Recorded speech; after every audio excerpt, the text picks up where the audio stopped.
Hi everyone and welcome to another season of What's Up Panda. I hope everyone is doing great and they're all hyped up for the new year. Personally, December has been a tough month for me in almost all the aspects, but I'm hopeful that things will turn around for the better. Here's me spreading hugs and joy to everyone out there who's suffering from anything at all. And somewhat related to that topic, I want to talk about something that many of us intend to achieve in life. And I'm not talking about wealth, fame, or even good health. I'm talking about a state of life that's called Nirvana.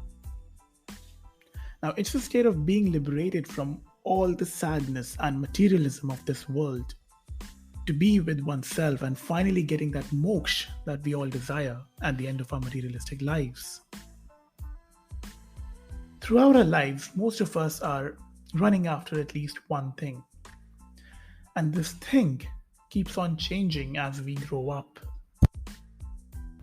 When we are small, we run after our mother, affection, and food. While growing up, these things change to toys, books, gadgets, and whatnot. And as adults, we are either running after fame and success or after a successful relationship for which we keep on searching for that perfect life partner. But what happens to it all after we die? Sure, we leave behind people who love us and money and security for them, and when they die, the cycle repeats. And I'm about to ask a very cliched question here. Have we really thought about what is all this for? I can't stop for even one day without this question being popped up in my mind. What are we here for? And that leads to a road of further questions. What's the meaning of life? What happens to us after we wither away? Why were we created to begin with? Many would argue that this is a natural process, and they will even throw theories at me, like evolutionary theory, the Big Bang, and so many more. And I respect all of that. But these theories still don't give me the answers to my questions. Some people suggested that I look in religious texts to look for the answers, and I did, to some extent. But then again, the thought persisted. What's the real answer? Which text should I believe? Which side should I take? Science or religion? How to know which one is the right one? Basically, that led me to asking more questions than answering my previous ones. Now, I visited Nepal back in 2019 and I came across this store that makes handcrafted mandala arts. The collection was beautiful, but the guy who runs the store said something that really struck a chord in my mind.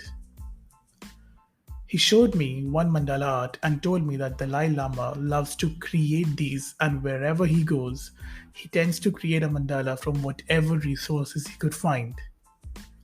Then he explained the concept to me. He said that the mandala represents our mind, and our minds are blocked by various obstacles. Basically, four stages, which include materialism, negative thoughts, among others. And at the center of it all is what we call nirvana. So, he said that in order to achieve that state, we need to cross these four barriers of our minds.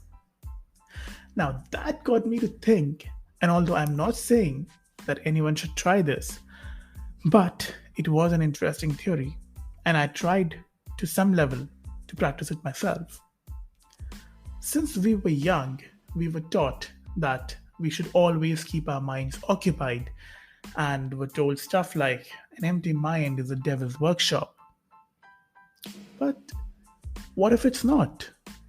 What if an empty mind, after crossing all the barriers of overthinking, self deprecating thoughts, we are finally able to reach nirvana?